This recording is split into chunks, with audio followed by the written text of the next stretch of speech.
Shalom, good morning all. We continue the reading of Daniel chapter 7 to 9, doing part 1, and tomorrow's chapters 10 to 12 will be part 2 of the prophecies of these two sections. Now with the nation and land of Israel being Yahweh, God's chosen land, its history becomes part of the knowledge for our salvation. The book of Daniel, prophecies and history confirms those prophecies came true. I shall therefore cover part of that history. It should correct any inherited beliefs replacement theologians commonly teach and others believe. It is not a thorough nor comprehensive study of Daniel, only a skeleton. And I say the prophecies are to do with Israel and God's people, not Christians and Christian or world history, unless they impact on Israel and its people. According to the dates of the events, chapter 7 comes before chapter 5. We can read about this in chapter 7 verses 1 and chapters 5 verses 30. That's in the chronological order. This vision of the four beasts parallels the vision of Nebuchadnezzar in chapter 2, when he had this vision of the statue. Here, there is a greater emphasis on the end times, the world events as relating to Israel. The image of chapter 2 is said to represent the four empires that would rule over Jerusalem, while the beast of chapter 7 speaks of them individually and how the changes between one empire and the next would take place. The lion represents Nebuchadnezzar, as in chapter 2, the head of gold is him. The plucking of his wings, which we shall read, is said to represent his insanity and granting of a human mind, or the heart of man, being his conversion. We read that yesterday in chapter 4, verse 1 to 37. The bear is the Medo-Persian joint empire being raised up on one side, chapter 7 verse 5. It was an unequal collaboration, with the Persians eventually gaining supremacy over the Medes. The three ribs is said to probably be the three empires absorbed by the Persian Empire, Babylon, Egypt and Lydia. The leopard refers to Greece, and its four wings and heads speaks of divisions of the Greek Empire into four sections after the death of its leader, Alexander the Great. We read this in chapter 8, verses 8 and verses 21 and 22. The last unnamed beast represents Rome. The iron teeth of chapter 7, verse 7 speaks of Rome's unequal military strength. Chapter 7, verse 19, as does iron represent the feet of image in chapter 2. The 10 horns corresponding to the 10 toes of the image of chapter 2.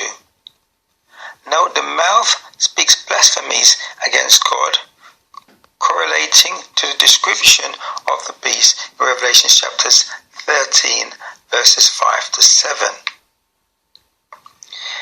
It campaigns against the saints for 3.5 times, which equals 42 months of Revelation chapters 13 verses 5 to 7.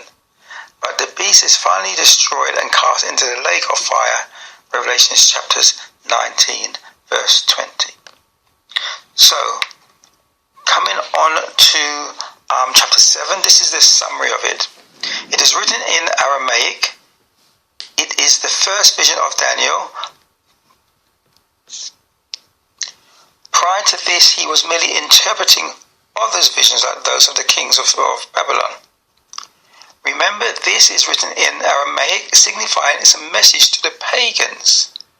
It occurs in the first year of King Belshazzar, the Babylonian, from whom the Medes took power at the end of chapter 5. While in bed at night, Daniel has a dream or a vision in which he saw an event which he wrote down. It was not like the subsequent other times when he was at prayer or by a river. This vision concerns four great beasts diverse from each other. Like a lion representing the first kingdom, Babylon, head of gold, of statue in Daniel 2. Like a bear representing Medo-Persia, the chest of silver of Daniel chapters 2. Like a leopard with 4 wings and 4 heads, representing the belly and thighs of the brass of Daniel's statue, Daniel 2. The 4 wings and 4 heads represent the 4 subsequent divisions of, as I said, the third Grecian empire of Alexander the Great when he died. The 4th beast, dreadful and terrible, represents the last empire, Rome. This last beast had 4 horns, or kings. Then an 11th came up and plucked up 3 of the previous 10 kings. It then went on to do some terrible things, but in the end was slain and destroyed by fire. But the last verse, 28, we are told, hitherto is the end of the matter, signifying all division is explained or interpreted as I explained yesterday, which is the meaning of the word interpretation, is to explain. So reading from Daniel chapter 7 verse 1, Daniel's vision of the 4 beasts. Chapter 7. In the first year of Belshazzar, king of Babylon, Daniel had a dream and visions of his head upon his bed. Then he wrote the dream and told the sum of the matters. Daniel spake and said, I saw in my vision by night, and behold, the 4 winds of the heaven strove upon the great sea, and 4 great beasts came up from the sea, diverse one from another. The first was like a lion, and had eagle's wings. I beheld till the wings thereof were plucked, and it was lifted up from the earth, and made stand upon the feet as a man, and a man's heart was given to it. And behold, another beast, a second like to a bear, and it raised up itself on one side, and it had 3 ribs in the mouth of it between the teeth of it. And they said thus unto it, Arise, devour much flesh. After this I beheld, and lo, another like a leopard, which had upon the back of it 4 wings of a fowl. The beast had also 4 heads, and dominion was given to it. After this I saw in the night visions, and behold a 4th beast, dreadful and terrible, and strong exceedingly. And it had great iron teeth. It devoured and brake in pieces, and stamped the residue with the feet of it. And it was diverse from all the beasts that were before it. And it had 10 horns. I considered the horns, and behold, there came up among them another little horn, before whom there were 3 of the first horns plucked up by the roots. And behold, in this horn were eyes like the eyes of man, and a mouth speaking great things. I beheld till the thrones were cast down, and the Ancient of Days did sit, whose garment was white as snow, and the hair of his head like the pure wool. His throne was like the fiery flame, and his wheels as burning fire. A fiery stream issued and came forth from before him. Thousands ministered unto him, and 10,000 times 10,000 stood before him. The judgment was set, and the books were opened. Verse 13. I saw in the night visions, and behold, one like the Son of Man came with the clouds of heaven, and came to the Ancient of Days, and they brought him near before him. And there was given him dominion, and glory, and a kingdom, that all people, nations, and languages should serve him. His dominion is an everlasting dominion, which shall not pass away, and his kingdom that which shall not be destroyed. So notice it says all people of all nations were to serve in the same kingdom. That's one criteria of salvation for all, Jew or Gentile. See above chapter 7 verse 13, and also Mark, book of Mark, chapters 14 verse 62. Continuing from verse 17, Daniel's vision is interpreted, meaning to explained, not translating into another language. I came near unto one of them that stood by, and asked him the truth of all this. So he told me, and made me know the interpretation of the things. These great beasts which are 4 kings which shall arise out of the earth. But the saints of the Most High shall take the kingdom, and possess the kingdom forever, even forever and ever. Then I would know the truth of the fourth beast, which was diverse from all the others, exceeding dreadful, whose teeth were of iron, and his nails of brass. Verse 20. Now, before we go, just to go back a little bit to the hair like snow and wool. The verse 9 refers to the colour of the hair, not its texture. Snow and pure wool were used as imageries, colour comparisons in biblical times. If his hair was white like a toilet, we should not expect it to be hard like porcelain. 21 goes on to read, I beheld, and the same horn made war with the saints, and prevailed against them, until the Ancient of Days came, and judgment was given to the saints of the Most High, and the time came that the saints possessed the kingdom. Verse 25, and he shall speak great words against the Most High, and shall wear out the saints of the Most High, and think to change times and laws. And they shall be given into his hand until a time and times, and the dividing of time. But the judgment shall sit, and they shall take away his dominion, to consume and to destroy it unto the end. So chapter 7:25 refers to attempts to change God's times and laws with decrees of man or governments or ruling authority, whether religious or otherwise. Such as changing Moving on Yahweh. to chapter 8, a summary, so you understand it when you're reading it.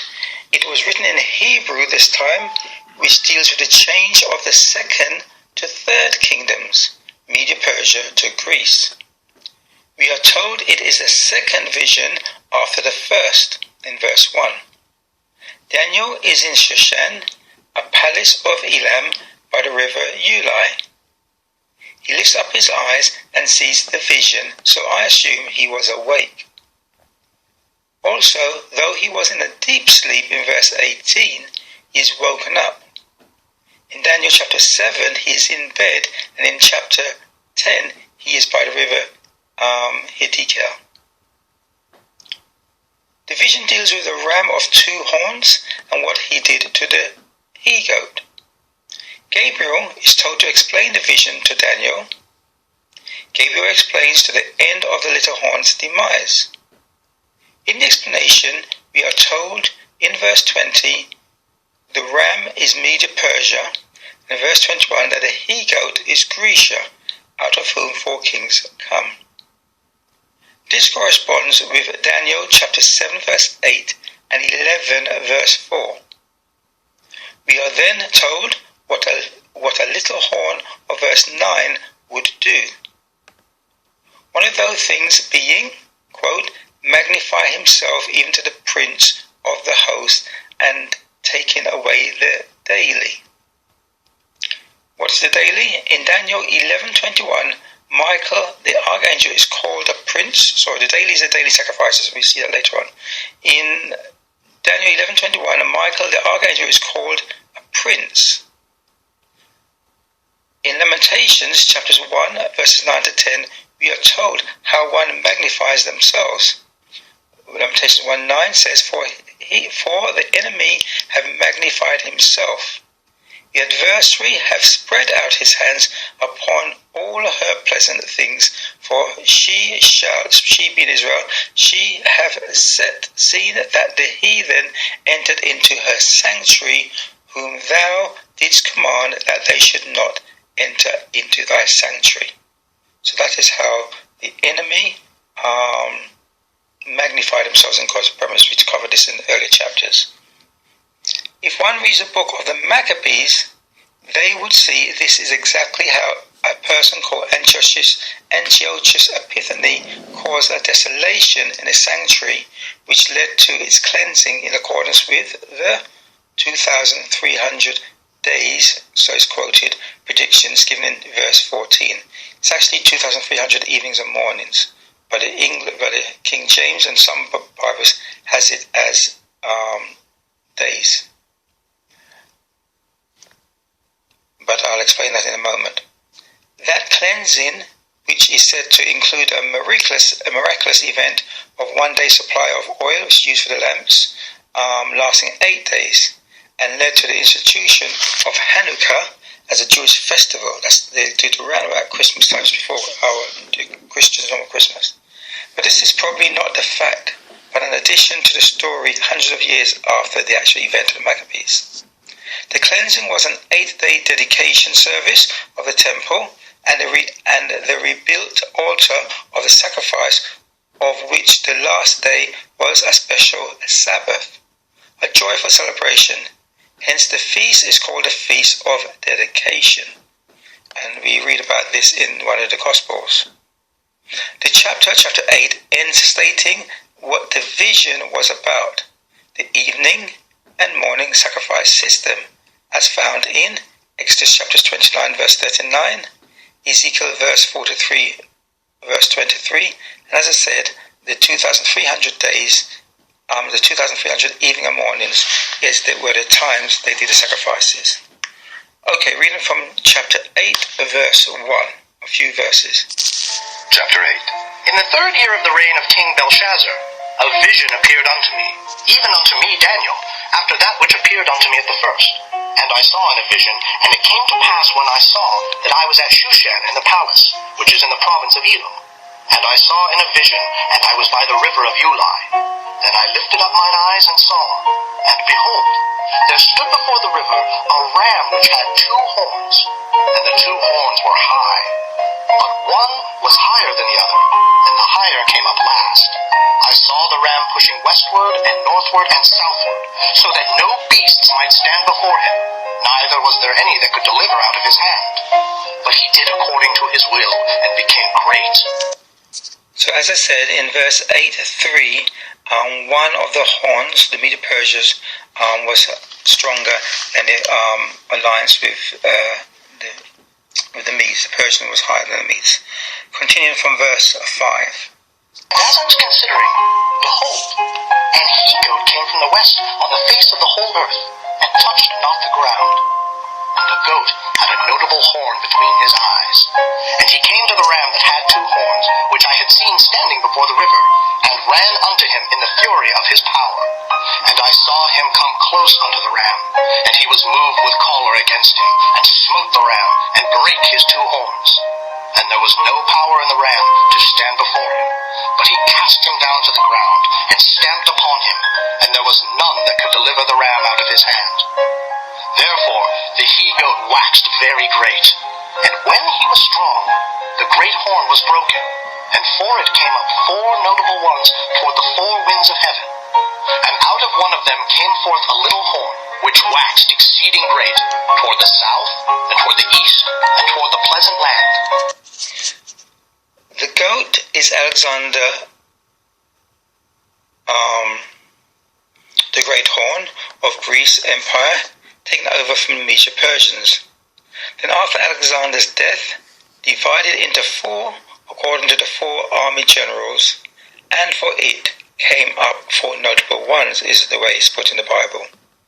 Then out of those 4, one was stronger and took over as the little horn. It actually says, out of one of them, meaning out of one of the 4, in 8:9. See also verses 20 to 22.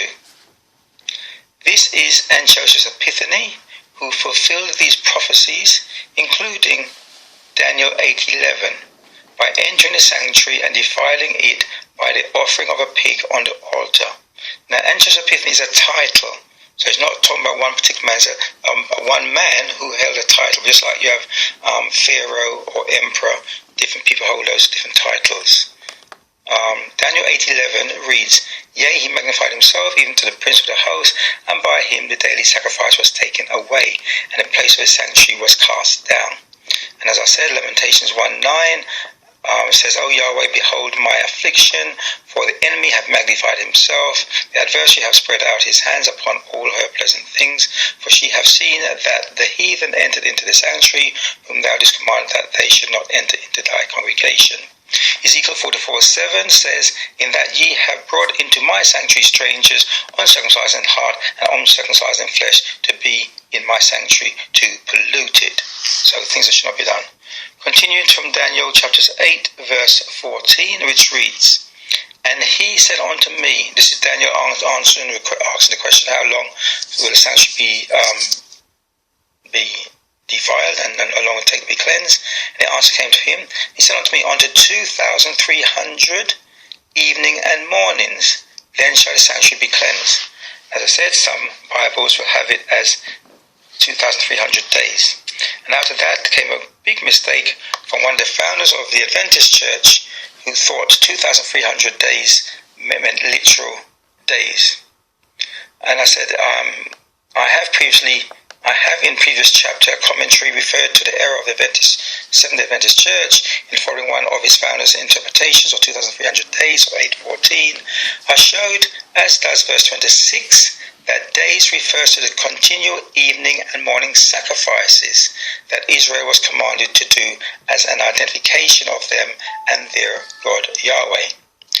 So go back and look at the previous day studies, either Daniel chapters 1 to 4 or 5 to 6, I think.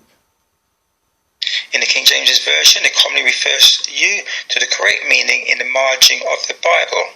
Some other versions have it as evenings and mornings rather than days. The SDA Seventh-day Adventists would argue an evening and a morning make a day, but they fail to understand, firstly, the two different uses of the word day in Genesis chapters 1 verse 5. There, specifically, the light part is called a day and the dark part is called a night. Then the complete joined parts are also called a day and given a Hebrew word numeric identification number of H3117. So in other words, when the Bible is talking about a day as in 24 hours, it uses the Hebrew word with the numerical number H3117. So the word day in Daniel 8:14 is not that H3117. It is actually two separate words identifying specific parts of the day when the evening and morning sacrifices are continually done, and those two words are evening and morning. The Hebrew word identification is H6153 and H1242. I say not H3177, which you will see in verse 26. Just so you know the difference between the day of 8:14 and the day in verse 26.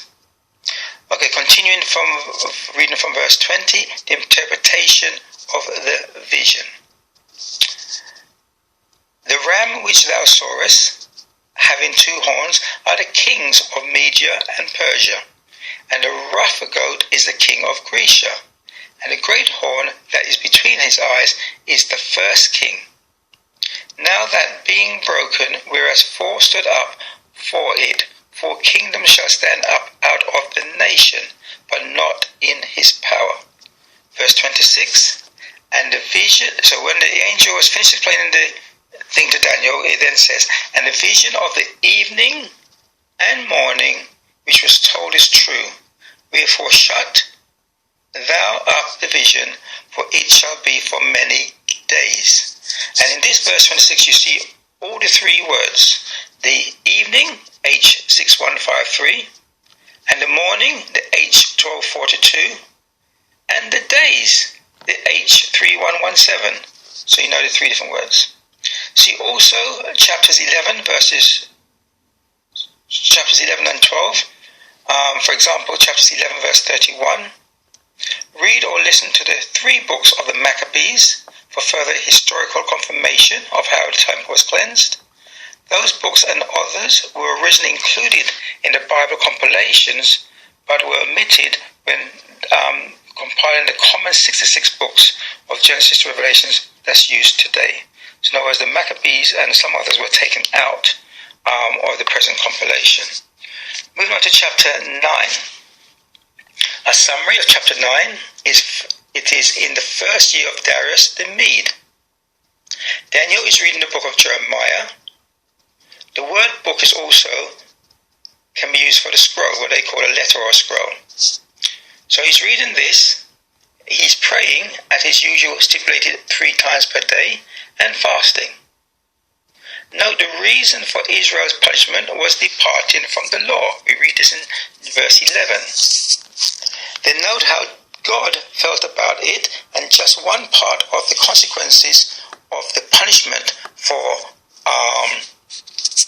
them breaking God's laws while all of this took place. We read this in Lamentations, chapter 4, verse 10. The reason I point this out is so we ought to remember these things when we are told keeping the law has been cancelled, when clearly God was really angry and punished people severely for not keeping his laws. Verse 24 states there's 70 weeks or years of the prophecy given to Jeremiah regarding, quote, thy people is coming to an end. So we know the prophecy given, explained to Daniel is about Jewish people, his people. The same prophecy is given to Jeremiah. Maybe even if it wasn't coming to an end, maybe it had just ended with the overthrowing of Babylon. Jeremiah chapter 25 verse 11 reads, and this whole land shall be a desolation and an astonishment, and these nations shall serve the king of Babylon 70 years. And it shall come to pass, when 70 years are accomplished, that I will punish the king of Babylon, and that nation, saith Yahweh, for their iniquity, and the land of the Chaldeans, and I will make it perpetual desolation. Verse 14 says God will also punish the other empires. So God uses one nation, empire, to punish another. So he used the Medes to punish Babylon, and the Greeks to punish the Medes and Persians, and so on. We are then given some other time prophecies in verses 25 to 27. These are 7 weeks and 62 weeks. But note the word translated as weeks in English means a set of 7 in Hebrews. But to us, not the Israelites, that commonly translates into weeks. And that's where we get some errors in prophecy when people use Christian translation of words rather than the Hebrew ones. These start from a commandment to restore and rebuild Jerusalem as found in Nehemiah chapters 2 verse 1, and relates to the building of the streets and walls even in troubled times. So hopefully it's all coming together now. Okay, reading Daniel chapter 9 verse 1, Daniel's prayer for his people. Chapter 9. In the first year of Darius, the son of Ahasuerus, of the seed of the Medes, which was made king over the realm of the Chaldeans, in the first year of his reign, I, Daniel, understood by books the number of the years, whereof the word of the Lord came to Jeremiah the prophet, that he would accomplish 70 years in the desolations of Jerusalem. And I set my face unto the Lord God to seek by prayer and supplications, with fasting and sackcloth and ashes. And I prayed unto the Lord my God, and made my confession, and said, O Lord, the great and dreadful God, keeping the covenant and mercy to them that love him, and to them that keep his commandments, we have sinned, and have committed iniquity, and have done wickedly, and have rebelled, even by departing from thy precepts and from thy judgments.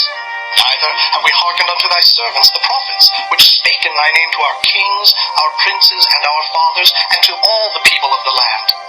O Lord, righteousness belongeth unto thee, but unto us confusion of faces, as at this day, to the men of Judah, and to the inhabitants of Jerusalem, and unto all Israel that are near and that are far off, through all the countries whither thou hast driven them, because of their trespass, that they have trespassed against thee. O Lord, to us belongeth confusion of face, to our kings, to our princes, and to our fathers, because we have sinned against thee. To the Lord our God belong mercies and forgiveness, though we have rebelled against him. Neither have we obeyed the voice of the Lord our God, to walk in his laws, which he set before us by his servants the prophets. Yea, all Israel have transgressed thy law, even by departing, that they might not obey thy voice. Therefore the curse is poured upon us. and the oath that is written in the law of Moses, the servant of God, because we have sinned against him. So Daniel says the reason for all this because it broke the law of Moses. Read the rest of Daniel's great prayer. Use it as a model in Nehemiah chapters 1 verse 1 to 11 and based in promise found in Jeremiah chapters 29 verses 10 to 11. God wishes good for us, that none perishes, and follows through on that wish if we show we truly love him over traditions of men by keeping his commandments, not man's, kings, nor religious denominations. It is written after Moses, Judges, and some of the prophets, writings and teachings and teachings that if we keep God's laws, he blesses us as he promised. This principle is clear. God punishes those who do not keep his laws. They do not get rewarded and are kept out of his promise. Continuing from verse 24, chapter 9, the 70 weeks.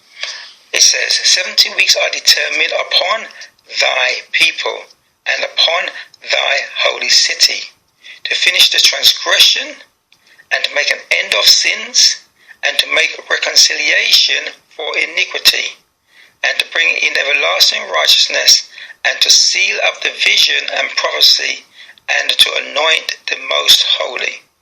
Talking about the Messiah. So see, Judah sinned, went to Babylon, and that sin is now being forgiven because they've done the 70 years punishment. But then there's also a future prophecy about when Israel will have a chance to be forgiven for their sins when the Assyrians scattered them. And that's when the Messiah will come and try and reunite the two sticks of Jews of Israel, the stick of Judah and the stick of Israel, as we talked about in the past. So as I said, this is not a prophecy study, but one of what is needed for salvation. Chapter 8 should confirm that what we so far have learned. The keeping of God's laws, commandments are essential. When the Messiah is born and risen, faith in his atoning blood will be added, and I say added, to the keeping of the commandments for transgressors. Revelations 14 verse 12, here is the patience of the saints, here are they that keep the commandments of God and the faith of Yeshua. Revelations 22:14, we've covered many times, blessed are they that do his commandments, that they may have a right to the tree of life and may enter in through the gates into the city. The teachings of Moses and the apostles is Acts chapters 26 verse 18, to open their eyes and to turn them from darkness to light and from the power of Satan unto God, that they may receive forgiveness of sins and inheritance among them which are sanctified by faith, that is, in me. Revelation 21 verse 24, and the nations of they which are saved shall walk in the light of it, and the kings of the earth do bring their glory and honor into it, the city. So, hope you understand, everything is pointing to getting people back to keeping God's laws. Shalom, until tomorrow, God willing.